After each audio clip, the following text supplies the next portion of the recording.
Hello दोस्तों, welcome to we are nursing academy. मैं राजेंद्र सिंह आपका बहुत बहुत स्वागत करता हूँ। आज फिर से कुछ रिसेंट एंड रिपीटेड क्वेश्चन मैं आपके लिए लेके आ गया हूँ, जो डीएचए, एमओएच, हाथ, ओएमएसबी, एमओपीएच, एनएचआर एग्जाम्स के लिए बहुत ज़्यादा इंपॉर्टेंट। इन प्रोमेट्रिक्स एग्जाम में ये बार बार पूछे जा रहे हैं और रिसेंटली ही पूछे गए हैं। तो वीडियो आपके लिए बहुत ज़्यादा इंपॉर्टेंट होने वाला, तो वीडियो में शुरू से एंड तक बने रहिएगा। एक बार वीडियो को लाइक कर दीजिएगा, शेयर कर दीजिएगा। जिन्होंने चैनल को सब्सक्राइब नहीं किया, एक बार सब्सक्राइब कर दीजिएगा। कमेंट कीजिएगा ताकि मेरे को भी लगे हाँ अच्छे से पढ़ रहे हैं, साथ साथ में आपके साथ साथ में प्रैक्टिस होती रहेगी, इसलिए कमेंट करना जरूरी है। कोई बात नहीं, आप गलत कमेंट करते हैं तो आगे के लिए आपको याद रहेगा कि हाँ इसका गलत कमेंट किया था हमने, इसका आंसर सही ये होगा। तो ये प्रैक्टिस होती रहेगी आपकी, तो आपने कमेंट जरूर करना है। तो चलो टाइम वेस्ट ना करते हुए हम क्लास के ऊपर चलते हैं आज की। लास्ट क्लास में हमने एक क्वेश्चन छोड़ा था। Schizophrenic patient says she airport bus, what is the most term for this. एक पेशेंट है, सिजोफ्रेनिया का पेशेंट है, वो बोल रहा है सी एयरपोर्ट बस। तो ये टर्म कौन सी टर्म होगी कि किस कौन सी सिजोफ्रेनिया का पेशेंट है ये। तो वहां पे करेक्ट आंसर था ऑप्शन सी, वर्ड्स लात, क्योंकि सारे वर्ड्स मिक्स कर रहा है, वो सैलेड बना रहा है। ठीक है, तो वहां पे करेक्ट आंसर भी था अपना सी। चलो चलते हैं आज के क्वेश्चंस के ऊपर। आज का अपना first question. The nurse is caring for a patient diagnosed with human immune deficiency virus HIV। Which of the following nursing diagnosis takes priority? Option देखें। A. Impaired tissue integrity related to cachexia and malnourishment. Option B. Risk for infection related to inadequate immune system. Option C. Imbalanced nutrition related to decreased appetite. Option D. Diarrhea related to medication side effects. एक nurse है, वो care कर रही है एक patient की। एक nurse है, वो केयर कर रही है एक पेशेंट की जिसको डायग्नोसिस हुआ human immunodeficiency virus HIV। Human deficiency virus उसको डायग्नोस्ड हुआ है। तो इसमें पूछा कि which of the following nursing diagnosis take priority, कौन सा नर्सिंग डायग्नोसिस है जिसको हम प्रायोरिटी देंगे, ये पूछा है। ये अपना DHA में आया है, OMSB में आया है, MOPH में आया है। इन तीनों एग्जामों में ये पूछा गया है इसी सितंबर मंथ में।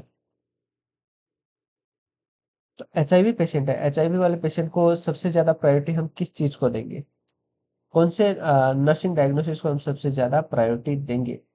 देखिए, अब कॉमन सी चीज है कि immuno deficiency, immune power decrease हो है, नाम से पता चल रहा है। इम्यून HIV के अंदर क्या होता है, इम्यून पावर है डेफिशिएट हो जाता है, उससे रिलेटेड जो अपना डायग्नोसिस है उसको हम प्रायोरिटी देंगे। तो यहाँ पे करेक्ट आंसर है वो होगा अपना option B, risk for infection related to inadequate immune system. Okay, तो correct answer option B. Clear. Next question, second number. A 7-year-old child is brought to the emergency room with complaints of feeling sick for 3 weeks with sore throat, cough, and muscle pain. Upon examination, the nurse notes a low-grade fever, shortness of breath, and a wheeze on auscultation. The child lives with parents, six siblings, and grandfather in a three-bedroom house. Based on these findings, which of the following diagnosis most likely? Option देखें। A, pneumocystis carinii pneumonia. Option B, staphylococcus pneumonia. Option C, mycoplasma pneumonia. Option D, bronchiolitis. 7 year old child है, 7 year old child है, अपने पास emergency room में आता है। Complain किस चीज की कंप्लेन कर रहा है, सिक फॉर 3 वीक्स, वो 3 वीक से सिक बीमार है। और क्या क्या हो रहा है, विद शोर थ्रोट है, कफ है, मसल्स पेन है। एग्जामिनेशन किया गया तो हमने पाया है कि उसको लो ग्रेड फीवर है, शॉर्टनेस ऑफ ब्रीथ है, एंड वीजिंग साउंड सुनाई दे रही है, चेस्ट साउंड, वीजिंग साउंड सुनाई दे रही है। तो इसमें पूछा और साथ में देखो क्या दिया है, child live with parents with six siblings, यानी कि 6 भाई बहन, ब्रदर, 6 ब्रदर सिस्टर के साथ वो अपने घर पे रह रहा है, साथ में पेरेंट्स हैं, एंड साथ में ग्रैंडफादर है। और उनका घर है 3 बेडरूम का, 3 बेडरूम का उनका घर है। Based on these findings which of the finding diagnosis most likely, यानी कि इन फाइंडिंग्स के आधार पे पूछा कि इन फाइंडिंग्स के आधार पे कौन सा डायग्नोसिस हम मोस्ट लाइकली इसमें देखेंगे, मोस्ट लाइकली कौन सा डायग्नोसिस होगा, ये पूछा है। सऊदी एमओएच में आया है,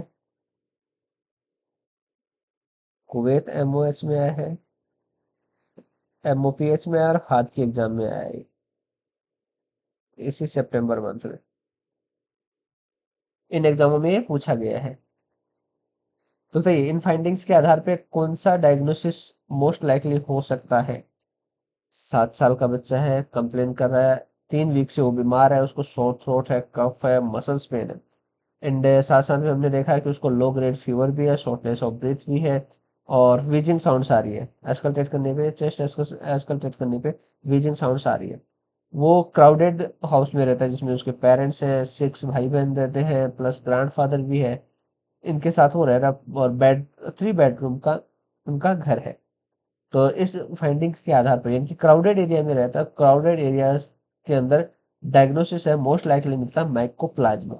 ठीक है, माइकोप्लाज्मा मिलता है, तो यहाँ पे करेक्ट आंसर होगा ऑप्शन सी, माइकोप्लाज्मा न्यूमोनिया होगा। Clear. Next question 3 number. 3 days ago, a patient underwent an invasive surgery with an open wound. The patient is febrile with drop in blood pressure. Laboratory test results show elevated WBC count.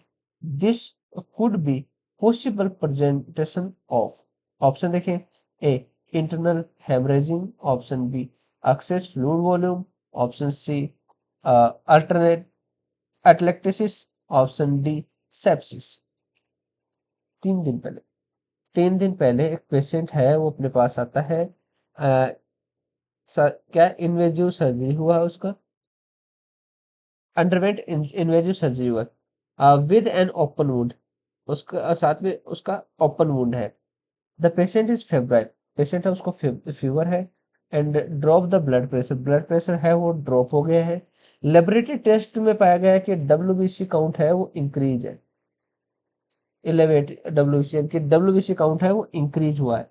तो इसमें पूछा कि कौन सा possible presentation हो सकती है, इन options में से कौन से पॉसिबल प्रेजेंटेशन इसमें मिल सकती है, बताइए कौन सी पॉसिबिलिटी मिल सकती है इसमें। यह कुवैत एमओएच में आया है, ओएमएस भी में आया है, डीएचए में आया है सितंबर मंथ में। तो बताइए इसमें क्या मिल सकता है। देखिए यहाँ पे देखेंगे तो इनमें जो सर्जरी हुआ था ओपन वुंड है, वुंड है वो ओपन है, साथ में उसको फीवर आ रहा है, प्लस बीपी भी डिक्रीज हुआ है। लेबोरेटरी टेस्ट हुए हैं, लेबोरेटरी टेस्ट में डब्ल्यूबीसी इंक्रीज आया है। डब्ल्यूबीसी इंक्रीज कब होता है, जब इन्फेक्शन होता है। तो यहाँ पे इन्फेक्शन से रिलेटेड अपना कौन सा ऑप्शन है, वो है सेप्सिस। ठीक है, तो यहाँ पे करेक्ट आंसर होगा ऑप्शन डी, सेप्सिस, क्योंकि डब्ल्यूबीसी एलिवेटेड है। डब्ल्यूबीसी एलिवेट कब होती है, डब्ल्यूबीसी कब बढ़ती है, जब बॉडी में इन्फेक्शन होता है। ओके, तो करेक्ट आंसर है option D. Next question, 4 number. A patient who underwent a right knee arthroplasty 2 days ago was nursing diagnosis of impaired mobility. The patient refused to get out of bed and ambulance due to chest pain. Which of the following action would the nurse most likely implement? Option देखें, let the patient rest now and then try to ambulate later, option B assess to determine the cause of the chest pain, option C at a nursing diagnosis of non compliance, option D medicate the patient prior to ambulation. एक patient है, underwent right knee arthroplasty हुआ है 2 days ago, 2 दिन पहले उसको right knee का arthroplasty हुआ है। Has nursing diagnosis impaired mobility, nursing diagnosis का क्या है उसका, impaired mobility. The patient is refuse, patient है वो रिफ्यूज करता है get out of the bed, bed से चलने के लिए, एंड एम्बुलेट कि चलने के लिए वो रिफ्यूज करता है पेशेंट। ठीक है, किसकी वजह से, due to chest pain. Main चीज ये है, चेस्ट पेन की वजह से वो बेड से नहीं उठ पा रहा है, बेड से उठने के लिए रिफ्यूज कर रहा है। विच of the following action would the most likely implement, तो कौन सी एक्शन है यहाँ पे मोस्ट लाइकली इम्प्लीमेंट की जाएगी, बताइए।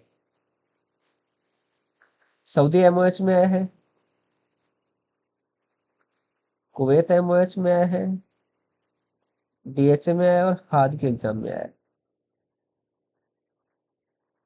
सितंबर मंथ में, तो बताइए।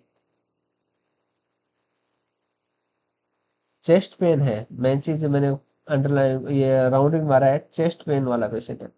देखिए, ऐसे वाले पेशेंट में सबसे पहले हम चेक करेंगे चेस्ट पेन किसकी वजह से हो रहा है, क्यों चेस्ट पेन हो रहा है, ना कि ऑपरेटेड पेशेंट।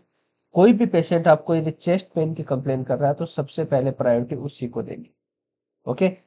ना कि यहाँ पे लाइक ओपीडी है या फिर किसी भी सेक्टर में है ना, यदि पेशेंट कंप्लेन कर रहा है, किसी भी डिपार्टमेंट में पेशेंट कंप्लेन कर रहा है चेस्ट पेन के लिए, तो सबसे प्रायोरिटी उसी को देंगे, ओके। तो करेक्ट आंसर है option B, assess to determine the cause of the chest pain, कि चेस्ट पेन का कारण क्या, what the reason of chest pain, okay, उसका कारण पता करेंगे। Clear. Next question 5 number, the nurse is caring for a patient with a coronary thrombosis who is receiving a prescribed streptokinase या streptase. The patient report the onset of a rash as well as a feeling hot while experiencing chills. The nurse should immediately implement the plan of care for. Option देखें, ए peripheral artery occlusion, option B a medication side effect, option C a pulmonary embolus, option D an allergic embolus। एक nurse है care कर रही है एक patient की, किसका patient है, कोरोनरी थ्रोम्बोसिस, ठीक है, कोरोनरी थ्रोम्बोसिस का एक पेशेंट है जिसकी केयर कर रही है, और उसको क्या चल रहा है, क्या चल रहा है, स्ट्रेप्टोकाइनेज चल रहा है, ठीक है। पेशेंट है जिसको स्ट्रेप्टोकाइनेस चल रहा है, किसकी वजह से, कोरोनरी थ्रोम्बोसिस की वजह से। पेशेंट है वो रिपोर्ट करता है onset of rashes as well as feeling hot and experiencing chills, यानी कि पेशेंट है वो कंप्लेन कर रहा है कि उसको रेसेस हो गए हैं, ठीक है ना, और वो जल्द से जल्द हॉट फील कर रहा है, बहुत जल्दी हॉट फील कर रहा है, एंड उसको चिल्स आ रहे हैं, एक्सपीरियंसिंग चिल्स, चिल्स महसूस हो रहे हैं उसको। The nurse would immediately implement, nurse है वो इमीडिएटली क्या इंप्लीमेंट करेगी अपने प्लान ऑफ केयर के अंदर, ये पूछा इसके अंदर। सऊदी एमओएच में आया है, डीएचएम में आया है, ओएमएसबी में आया है, एनएचआरएम में आया है इसी सितंबर मंथ में। तो बताइए यहाँ पे इमीडिएटली इम्प्लीमेंट क्या करेंगे प्लान ऑफ केयर के अंदर, केयर प्लान के अंदर इमीडिएटली क्या इम्प्लीमेंट करेंगे ऐसी वाली कंडीशन में, ऐसी वाली कंडीशन है वो है क्या है, एक एलर्जिक एम्बोलस है, ठीक है। तो यहाँ पे करेक्ट आंसर होगा option D, an allergic embolus, okay. Next question 6 number, a nurse is preparing to meet with an individual whose spouse recently diagnosed with Alzheimer's disease. The nurse should know that the primary goal of treatment are, option देखें, A having the Alzheimer's patient placed in a safe, controlled environment. Option B, making all decision for the patient and conforming to home. Option C, maximizing the functional ability and improve quality of life. Option D, curing the Alzheimer's disease। एक nurse है, एक nurse है वो prepare करिए meet with the individual whose spouse recently diagnosed with Alzheimer's disease। एक nurse है वो plan करिए, प्रिपेयर करिए, एक तरह से प्लान करिए, एक अल्जम जिसको रिसेंटली एल्जाइमर्स डिजीज डायग्नोसिस हुआ है, ठीक है, उसे उसको इंडिविजुअली वो मिलने के लिए तैयारी कर रही है, ठीक है। The nurse should know that the primary goal of treatment, nurse जानती है कि उसका प्राइमरी गोल ऑफ ट्रीटमेंट क्या होगा, इनमें से कौन सा प्राइमरी गोल ऑफ ट्रीटमेंट होगा, कौन सा करेक्ट आंसर होगा यहाँ पे, बताइए। कुवैत एमओएच में आया है, ओएमएसबी में आया है, एमओपीएच में आया है इसी सितंबर मंथ में। बताइए प्राइमरी गोल ऑफ ट्रीटमेंट क्या होगा? तो यहाँ पे करेक्ट आंसर है वो होगा option C, maximising the functional ability and improve quality of life. Okay, यहाँ पे करेक्ट आंसर होगा option C. Next question 7 number, a patient who underwent hand surgery requiring general anesthesia present to the post anesthesia care unit PSU after extubation. The nurse should first assess. Option देखें, A respiratory status, option B circulatory status, option C hydration status, option D wound status. एक patient है जिसकी hand surgery हुई है, किसके अंदर? General anaesthesia के अंदर। जनरल एनेस्थीसिया देके उसके हैंड सर्जरी की गई है, जो अभी अपने पास पोस्ट एनेस्थीसिया केयर यूनिट के अंदर मौजूद है आफ्टर एक्सट्यूबेशन। ठीक है ना, वो अपने पास पीएसयू के अंदर है। तो इसको पूछा कि the nurse should first assess, nurse सबसे पहले क्या असेस करेगी, ये पूछा। नर्स शुड असेस फर्स्ट, सबसे पहले नर्स क्या असेस करेगी? सऊदी एमओएच में है, डीएचए में है, एमओएस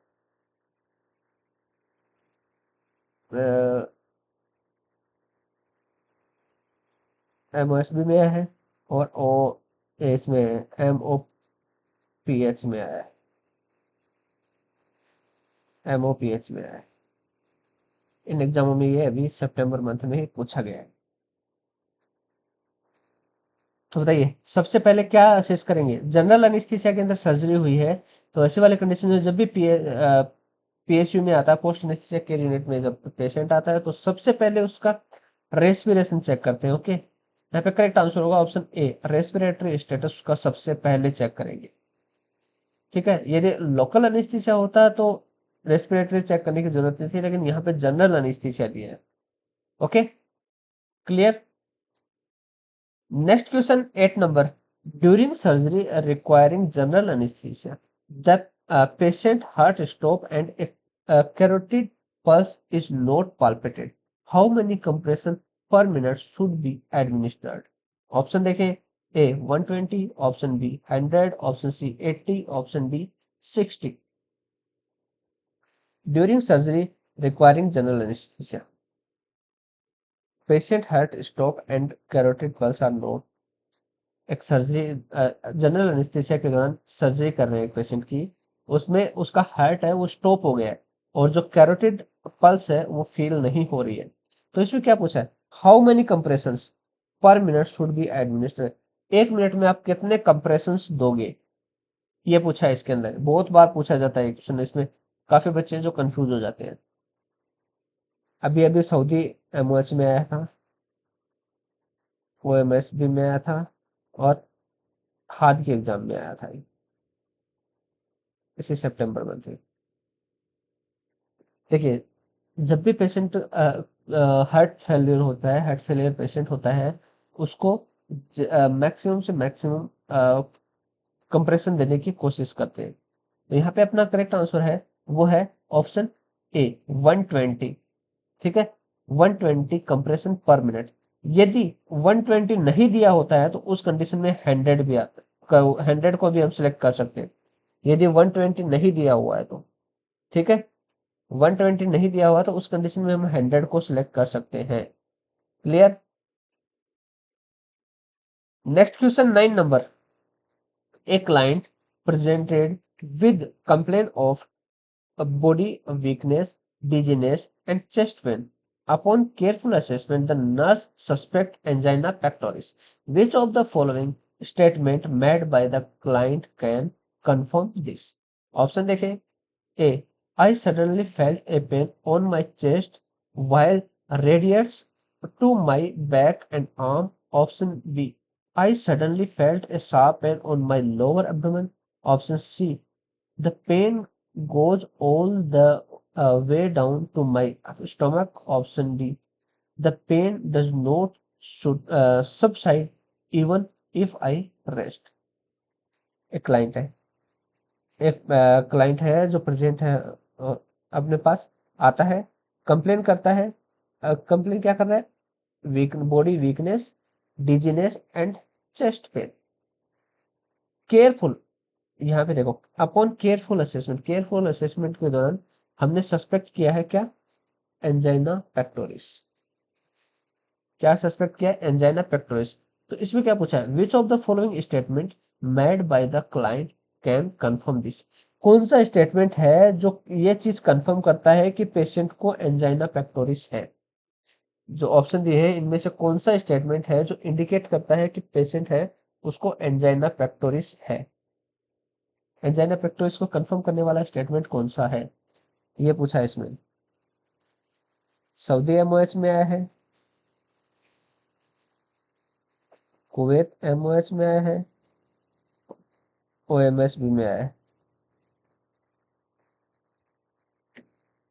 देखिए, एंजाइना पेक्टोरिस है, उसका पेन कैसा होता है?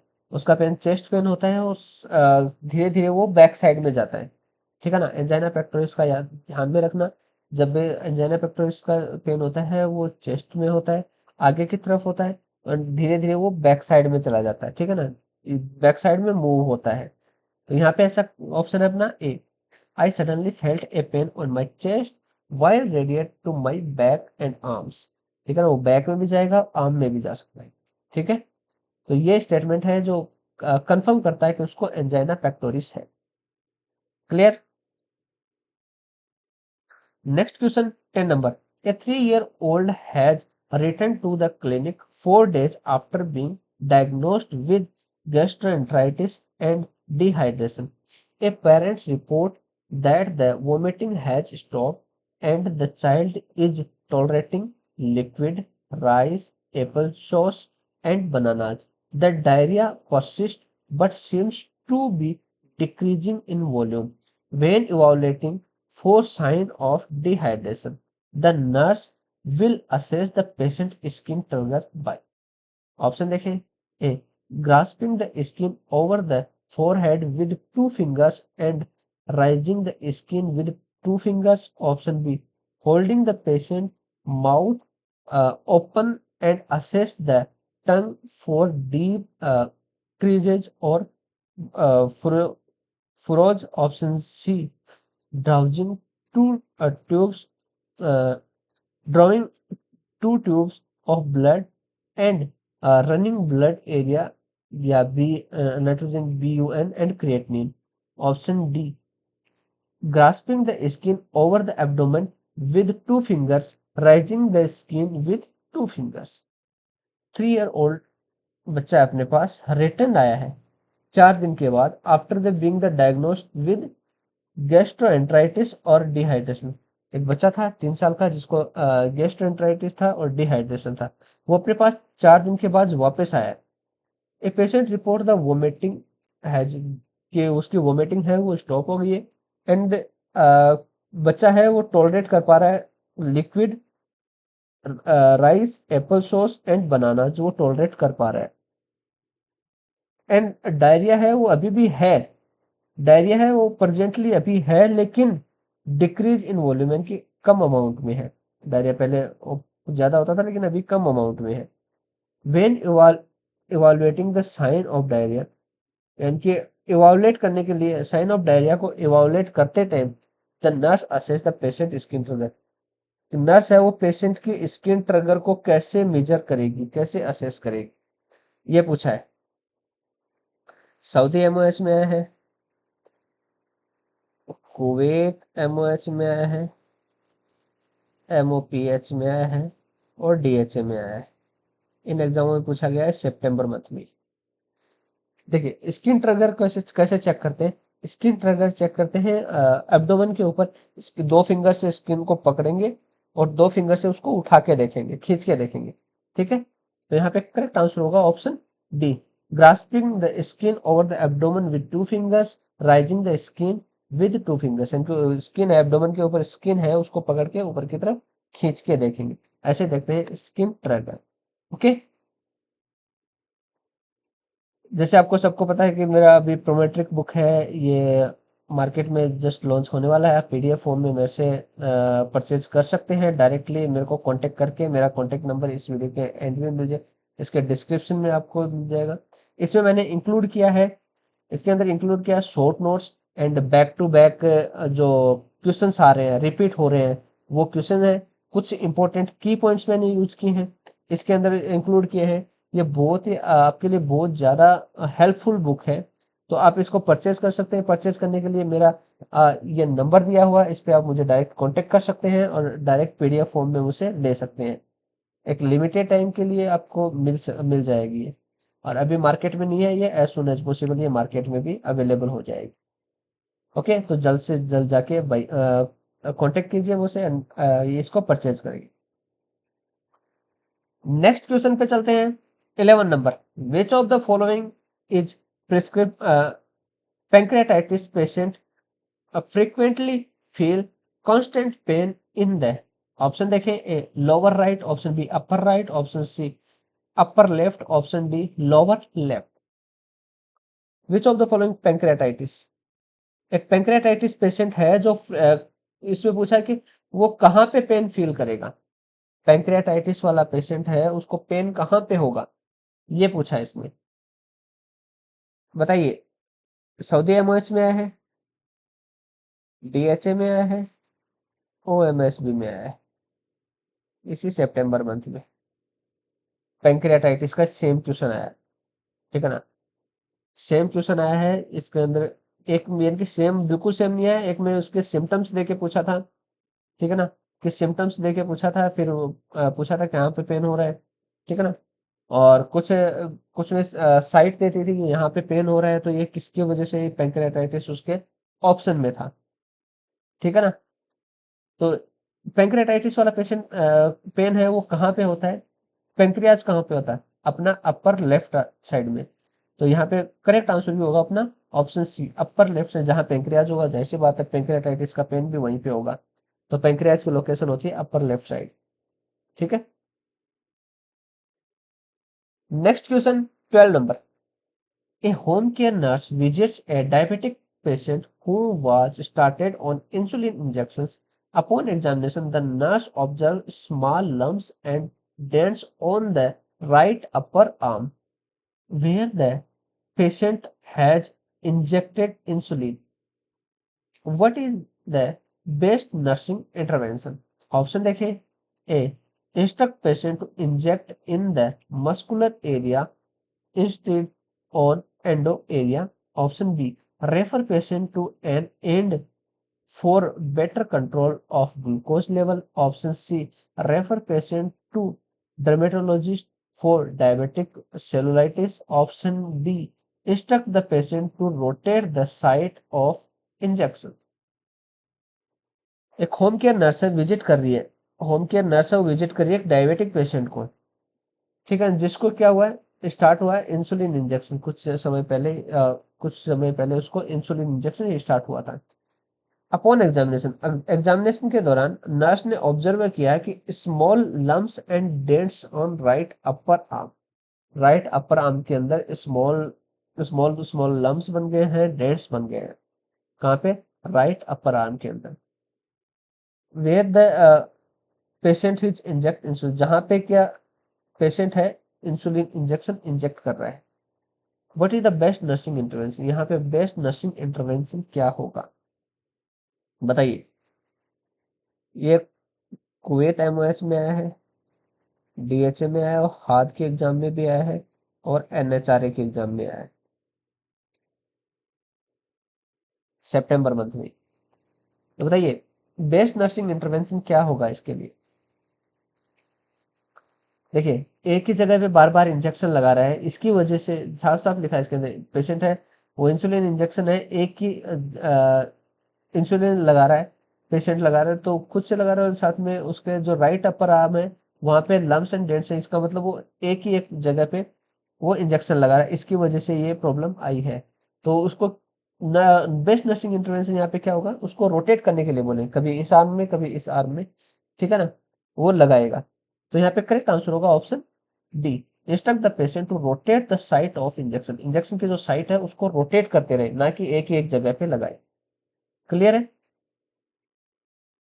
चलो चलते हैं 13 नंबर क्वेश्चन पे।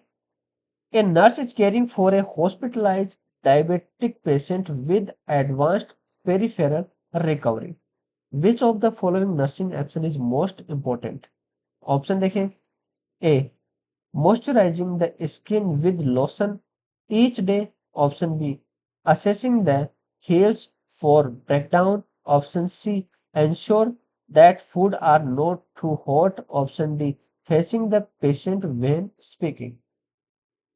एक नर्स है, केयर कर रही है एक पेशेंट की जो हॉस्पिटलाइज है और डायबिटिक है। Patient with advance peripheral recovery, diabetic है, एडवांस्ड पेरिफेरल रिकवरी के लिए आया है। विच of the following nursing action is most important? कौन सी नर्सिंग एक्शन है वो मोस्ट इंपॉर्टेंट होगी इसके लिए? बताइए। सऊदी एमओएच में आया है, कुवैत एमओएच में आया है, एमएसबी में आया और एमओपीएच में आया है सितंबर मंथ में अभी। तो बताइए मोस्ट इंपॉर्टेंट नर्सिंग एक्शन क्या होगी ऐसे वाले पेशेंट के लिए? डायबिटिक पेशेंट है प्लस एडवांस पेरिफेरल रिकवरी के लिए आया है, तो वो लॉन्ग टाइम बेड रेस्ट पे रहेगा। तो सबसे ज्यादा असेस करेंगे कहीं उसकी हील है, वो उसकी वहां की स्किन ब्रेकडाउन तो नहीं हो गई है, क्योंकि वो पैर एक रेगुलरली हील है, वो टिके रहेंगे बेड के ऊपर, तो उसको चेक करना जरूरी है। ओके, तो करेक्ट आंसर है वो होगा option B, assessing the heels for breakdown. कहीं हील्स है वो ब्रेकडाउन, उसकी स्किन ब्रेकडाउन तो नहीं हो गई। Okay, next question 14 number. The relationship between the pulse and respiratory rate is presented by which of the following ratio? Option देखें। ए, 1 respiration to 2 or 3 heartbeat. Option B, 1 respiration to 3 or 4 heartbeat. Option C, on 1 respiration to 4 or 5 heartbeats. Option D, 1 respiration to 5 or 6 heartbeat. क्या पूछा है इसमें? Relationship between pulse and respiration rate presented by which of the following ratio? किस ratio के अंदर pulse और respiration का के रेट को हम रिलेशनशिप देख सकते हैं? नॉर्मल, अब इसमें देखो, पहले ये बता दूं आपको, ये सऊदी एमओएच में आया है, ओएमएसबी में आया है, एमओपीएच में आया है। इन एग्जामों में ये सितंबर मंथ में ही पूछा गया है। इनके रिलेशनशिप को देखने के लिए इजी लैंग्वेज में देखें तो नॉर्मल रेस्पिरेशन रेट कितना होता है? नॉर्मल कितना होता है? 16। और नॉर्मल पल्स या हार्ट रेट, पल्स या हार्ट रेट कितना होता है? 72। तो इनका अनुपात निकाल लेंगे।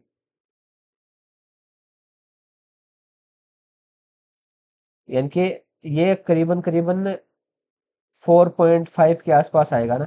एक इधर एक को रखेंगे तो ये करीबन इतना आता है ना, 4.5 के आसपास आता है, यानी कि 4 से 5 के बीच आता है ये एक लेंगे रेस्पिरेशन, एक रेस्पिरेशन पे 4 से 5 बार हार्ट बीट होगी। तो यहाँ पे अपना ऐसा ऑप्शन कहाँ पे है?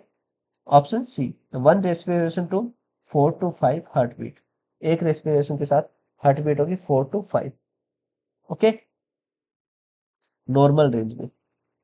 क्लियर है? Next question 15 number.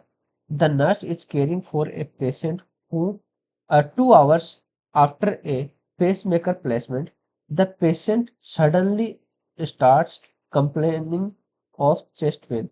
The nurse observed dyspnea, cyanosis, and absence of breath sound on the right side. The nurse should anticipate what complication? Option देखें। ए, perforation of the heart. Option B, pneumothorax. Option C, hemothorax. Option D, hemorrhage. एक nurse है, वो care कर रही है एक patient की जिसको 2 hours पहले पेस मेकर प्लेसमेंट हुआ था, जिसको 2 घंटे पहले पेस मेकर लगा था। ठीक है, पेशेंट है वो suddenly start the complain, complain करता है चेस्ट पेन। सडनली पेशेंट की कंप्लेन करता है चेस्ट पेन के लिए। नर्स ऑब्जर्व करिए, उसको डिस्निया है, साइनोसिस है and absence of breath sound on right side. Right side के चेस्ट के अंदर ब्रेथ साउंड नहीं सुनाई दे रहा है। डिस्निया प्लस साइनोसिस है, साइनोसिस है मतलब ऑक्सीजन की कमी तो हुई है, ठीक है। और राइट साइड है, वहां पे कोई साउंड नहीं सुनाई दे रही है। The nurse should anticipate what is the complication. इसमें कुछ बुक्स में आपको अलग आंसर मिलेगा, कुछ में अलग मिलेगा, इसको भी मैं अभी क्लियर कर दूंगा आपको। पहले देखो, ये सऊदी एमओएच में आया है, कुवैत एमओएच में आया है और डीएचए में आया है इसी सितंबर मंथ में। देखिए, यहाँ पे अपना करेक्ट आंसर है वो होगा न्यूमोथोरेक्स। कुछ नोट्स है उनमें हीमोथोरेक्स भी मिलता है, ठीक है ना, कुछ में हीमोथोरेक्स भी मिलता है। हीमोथोरेक्स क्यों नहीं होगा? क्योंकि यहाँ पे हीमोथोरेक्स होगा तो लिक्विड भरेगा, ठीक है, थोरेक्स कैविटी के अंदर लिक्विड भरेगा, यानी कि ब्लड फिल हो जाएगा।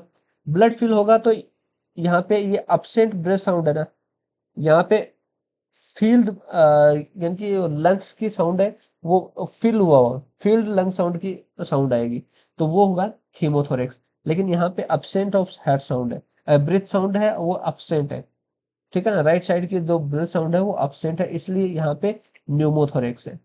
ओके, यदि वहां पे जो राइट साइड में भरा हुआ लंग्स के भरे हुए की अपने को साउंड सुनाई देती कि वो पूरा फिल हो चुका है, ऐसे वाले साउंड आती, तो वहां पे हीमोथोरेक्स होता है। ओके, क्योंकि कुछ नोट्स में हीमोथोरेक्स भी दे रखा है, इसलिए क्लियर करना था। क्लियर है? हीमोथोरेक्स कब आएगा फिर से बता दूं मैं, हीमोथोरेक्स कब आएगा? जब लंग साउंड है फील्ड, लंग से भरा हुआ फील्ड होगा, ठीक है ना, फील्ड लंग साउंड आएगी, उस कंडीशन में हीमोथोरेक्स होगा। यदि लंग साउंड नहीं आ रही है, ब्रेथ साउंड नहीं आ रही है, ऐसे वाले कंडीशन में होगा pneumothorax. Okay, next question 16 number. When moving a resident on bed, how is able to move with assistance? The nurse aide should. Option देखें, A. Bend the resident's knees and ask the resident to push with his or her feet. Option B. Pull the resident up holding on to one side of the draw seat at a time. Option C. Use a gate or transfer bed to assess with the repositioning. Option D.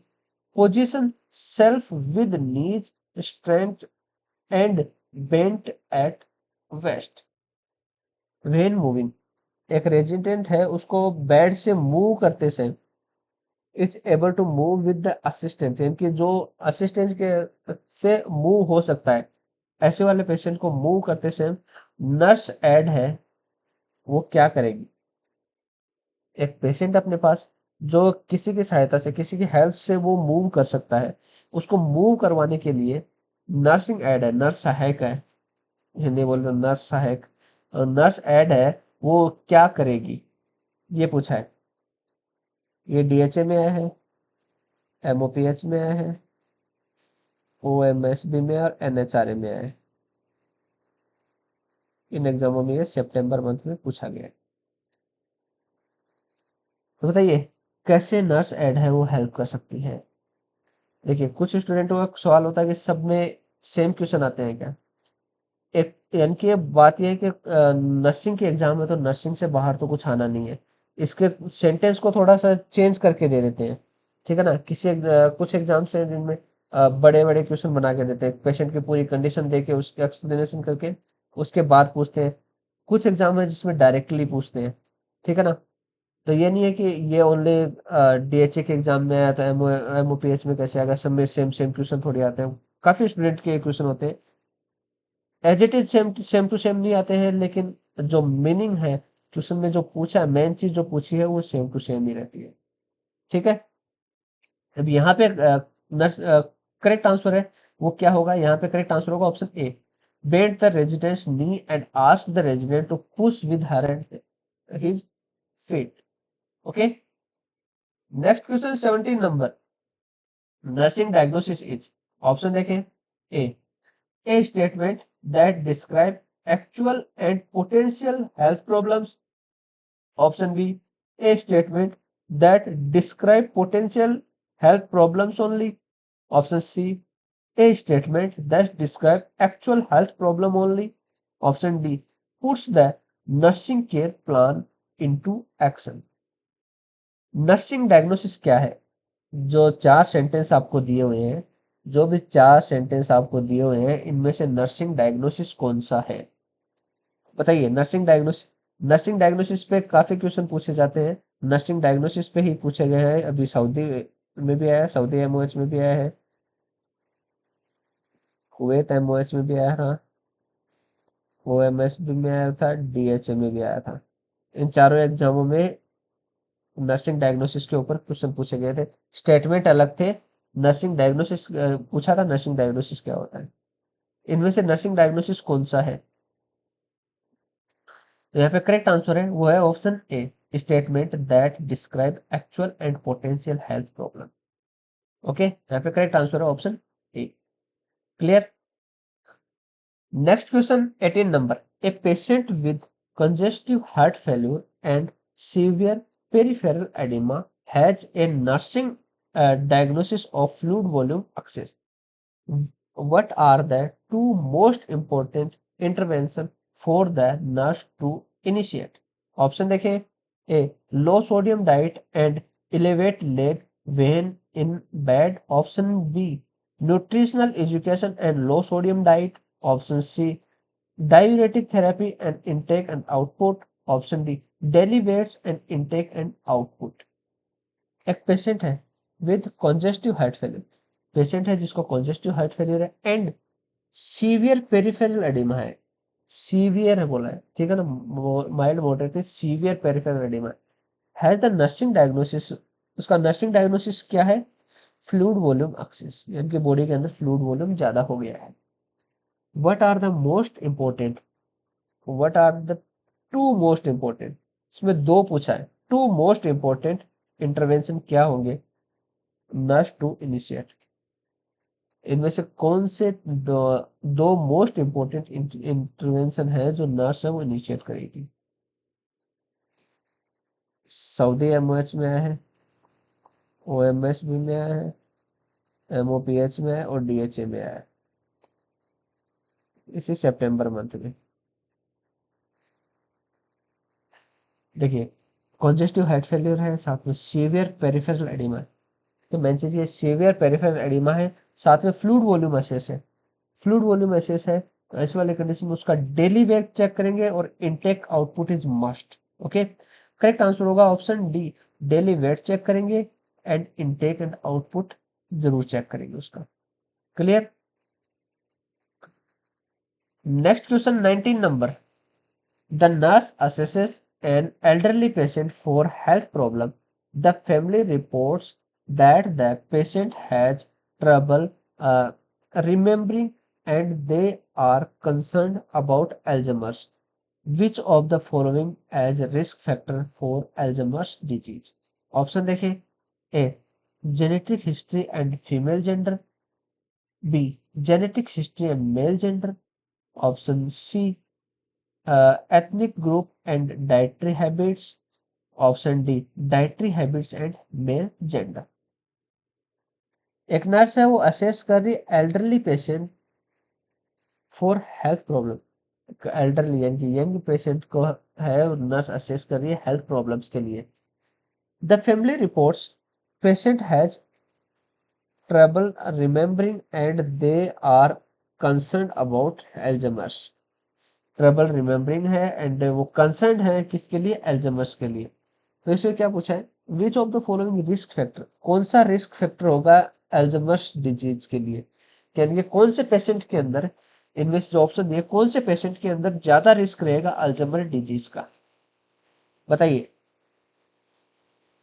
Kuwait MOH में आया है, DHA में आया है, एमओपीएच में आया और एनएचआरए में आया है।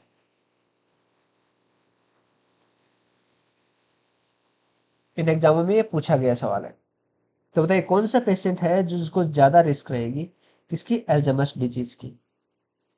तो यहाँ पे अपना करेक्ट आंसर है वो होता है option A, genetic history and female gender है उनको ज्यादा, इनमें से चारों ऑप्शन है, इनमें से अ, जो करेक्ट आंसर है वो होगा genetic history and female gender है प्लस जेनेटिक हिस्ट्री है, उनको ज्यादा चांसेस होते हैं अल्जाइमर डिजीज होने की। क्लियर। चलते हैं next question 20 number. A nurse is caring for a client with bipolar disorder who is receiving lithium carbonate before administering of the next dose. The client complains of nausea and vomiting, and the nurse finds that the client's lithium blood level 1.5 milliequivalent per liter. Which of the following action is considered a priority? Option देखिए, A. Call the client's physician immediately. Option B. Repeat the blood lithium level testing. Option C. Withhold the next dose. Option D. Administer IV fluid. एक nurse है, वो care कर रही है client की, जिसको क्या है, बाइपोलर डिसऑर्डर है। बाइपोलर डिसऑर्डर की वजह से उसको क्या चल रहा है, लिथियम कार्बोनेट। ठीक है, लिथियम कार्बोनेट चल रहा है किसकी वजह से, बाइपोलर डिसऑर्डर की वजह से।